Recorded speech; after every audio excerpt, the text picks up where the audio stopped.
Canonsburg, Pennsylvania. A Saturday morning in the spring of 1967, the showroom at Yenko Chevrolet smells like floor wax, cigarette smoke, and new car vinyl warming in the sun.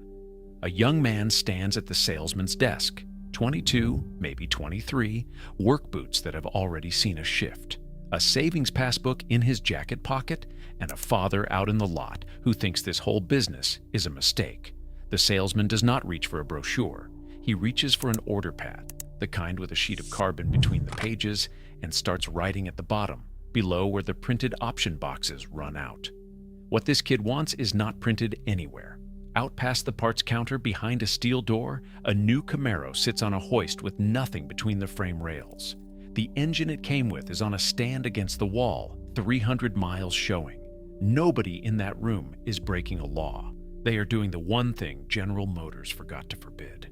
This is the story of a Chevrolet dealer in a Pennsylvania mill town who wanted something his own company refused to build. General Motors had a ceiling, 400 cubic inches, no more in anything smaller than a full-size car. Don Yenko never argued that rule in a boardroom and never asked to have it changed. He went around it, first with a hoist and a torque wrench in his own service bay, and then, unbelievably, using Chevrolet's own paperwork. The rule never changed. The car got built anyway. Start with the fence because everything else hangs off it. In 1967, no car in the corporation except the Corvette could advertise more than 1 horsepower for every 10 pounds of curb weight, and compacts and intermediates were flatly prohibited from carrying an engine larger than 400 cubic inches. Everything inside that fence was fair game. Everything outside it did not exist. The fence had a history. General Motors signed the Automobile Manufacturers Association Agreement in 1957, promising to stop promoting speed and stop going racing, and its divisions ignored the thing for years. That ended in January of 1963, when Chairman Frederick Donner sent a memo down through the building ordering every division head to cease racing activity. Not slow down, cease. So the corporation walked out of the horsepower business at the exact moment America fell in love with horsepower, while Ford raced in the open and Chrysler dared anybody to complain about its hemispherical head race engine. The Camaro landed in the middle of that. It went on sale on September 29, 1966 as a 1967 model because the Ford Mustang had humiliated Chevrolet in the marketplace. At the top of its order sheet sat the Supersport with the 396 big block, in its hottest form, the L78, rated at 375 horsepower. Gross. That word matters. Every horsepower figure in this story is an SAE gross number, taken on a stand with no accessories and open exhaust, the way Detroit did it before 1972. The net ratings that came later read much lower for identical hardware, and mixing the two is the fastest way to start an argument you will lose. In a car weighing a little over 3,200 pounds, that rating was not slow. It also was not a 427. Every gearhead in America knew that engine existed because it sat in the Corvette catalog and in the full-size Impala, built by the same corporation, in the same plant, out of the same parts bins. The only thing keeping it out of the Camaro was a sentence in a policy document. Don Yenko was never a car dealer who liked racing. He was a racer who happened to own a dealership, pilot's license at 16, the family Chevrolet store in Canonsburg, and by 1957, a performance shop carved out of it, which is a polite way of saying he had somewhere to build race cars on the company's dime. He raced Chevrolets for 30 years, mostly Corvettes. Every rule is written by a person to solve one problem, and the moment it leaves that person's desk, it stops covering the situations nobody imagined. Racers know that. Showroom managers do not. He had proved the point already. A sports car club once told him he could only race a Corvair if he built 100 of them by the 1st of January. So he built 100 Corvairs in about 2 months. A rule describes paperwork, not physics. So the real question is never whether the car is legal. It is who controls the paperwork. If you like stories about one stubborn man finding the crack in a giant corporation's rulebook, take a second and hit subscribe. The answer turns out to be a 4-digit code almost nobody outside Chevrolet had ever heard of. Yenko looked at the new Camaro and saw what every hot rodder saw: a light, cheap two-door with an engine bay you could hide a piano in. Chevrolet's own 396 already fit in there, and the 427 was the same family of big block, same architecture, same mounts. The swap was not engineering, it was arithmetic. So he ordered his Camaros as super sports with the L78 396, because that car came carrying the heavy-duty hardware underneath. Then each one rolled past the showroom, through the steel door and onto a lift, where men who did this for a living pulled a brand new engine out of a brand new automobile. In its place went the L72. 427 cubic inches, 11-to-1 compression, and a camshaft you could feel through the floor pan at idle. Chevrolet rated it at 425 horsepower in the Corvette. Yenko advertised his cars at 450 and handed that same figure to the NHRA, which is revealing. Because a higher rating puts a man in a tougher class against tougher competition. He was declaring what it actually made so his customers would not fail inspection. The Canonsburg crew finished each car with a scatter shield around the clutch, because these engines did not always stay in one piece. Most accounts put the 1967 total at 54 cars, and a few histories run higher. Either way, 54 cars is not a business. It is a hobby with an invoice attached. Hold on to that figure, because before this is over, it goes somewhere nobody expects. Every one of those conversions cost him a fortune in labor. 2 skilled men most of a working day, and the price of the engine he pulled out. Every car he sold that way was a car he had to build twice. Volume required something upstream to change. So he telephoned Chevrolet. The man he needed was Vince Piggins, who ran product performance at Chevrolet Engineering and a quiet development program inside it. Nothing his engineers built was ever called a race part, because race parts did not exist at General Motors after 1963. It was heavy-duty equipment. It was off-highway equipment. It went into the parts catalog under names no executive would question, and out the back door to racers. Piggins had spent a decade becoming the leading expert on the distance between what General Motors said and what General Motors would tolerate. For 1968, he and Yenko pointed an old tool somewhere new, an internal ordering channel called the Central Office Production Order. COPO? It existed so a fleet buyer could get a combination the catalog did not offer.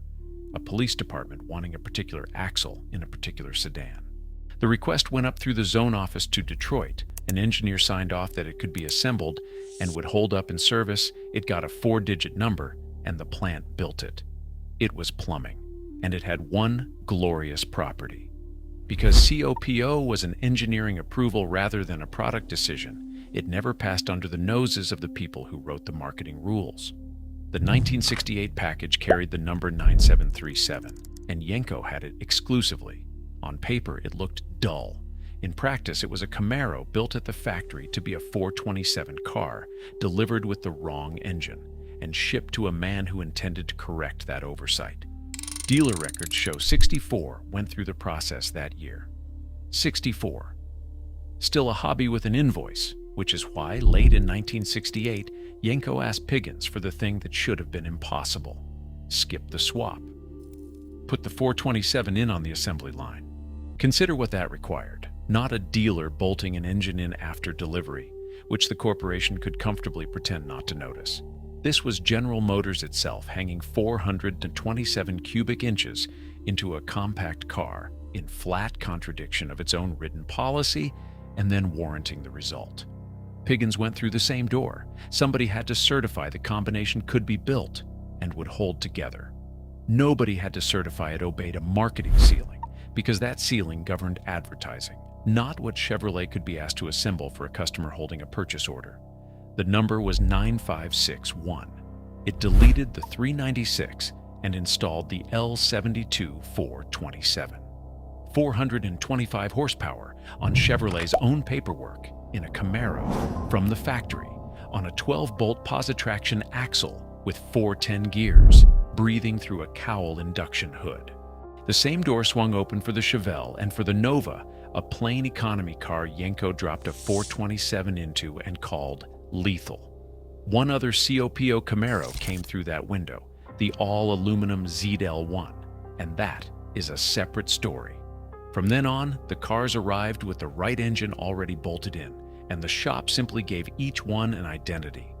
Yenko 427 badges, broad stripes down the hood and flanks, the letters SYC stitched into the headrests for Yenko Super Camaro.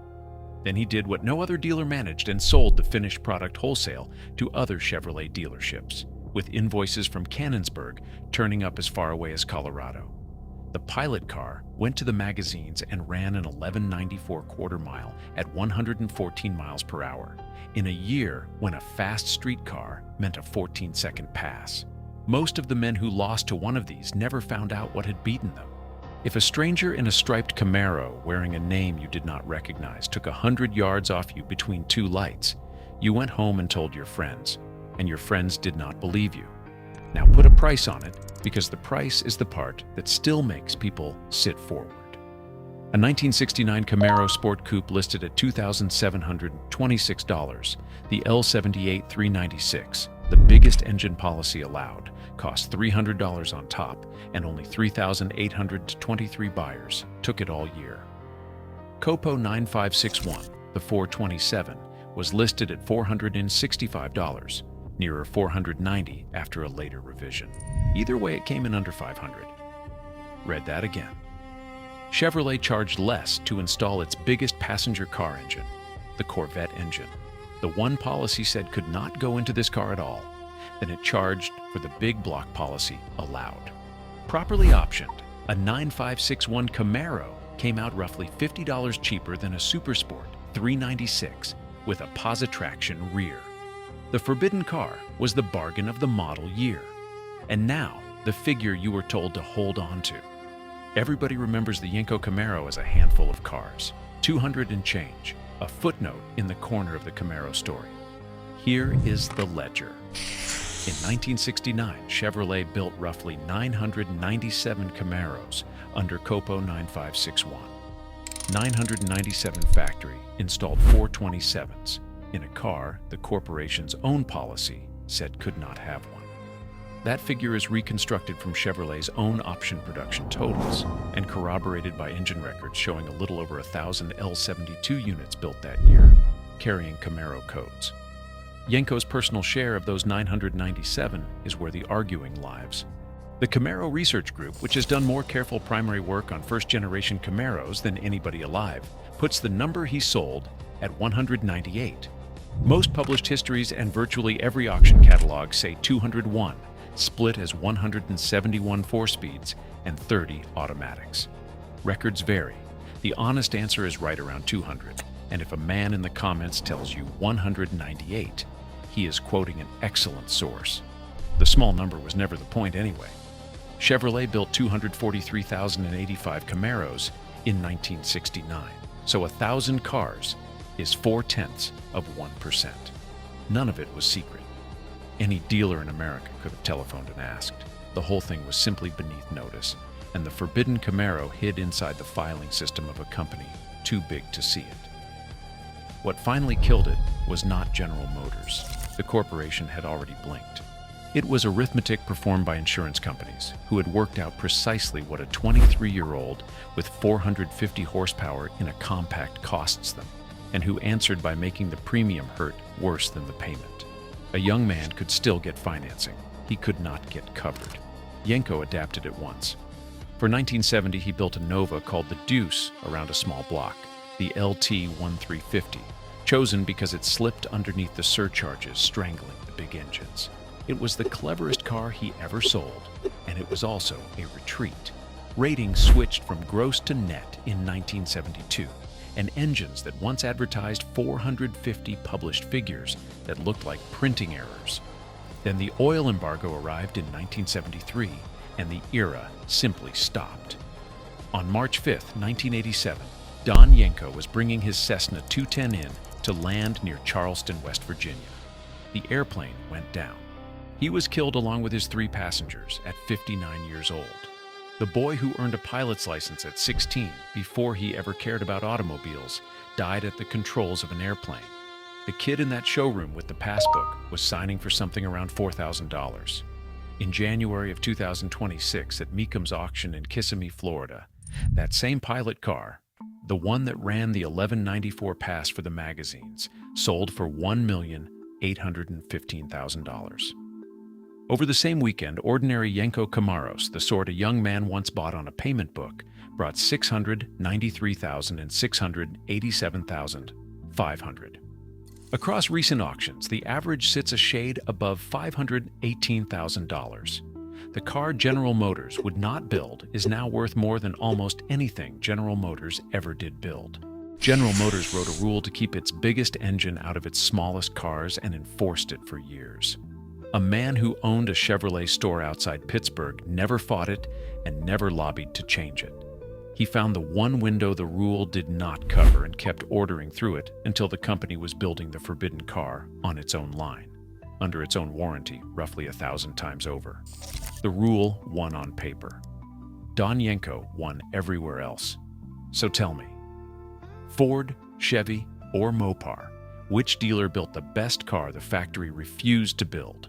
And did you ever lay eyes on one of these in the wild? Or did you only hear about it from a guy who swore blind his cousin had one? Tell me in the comments.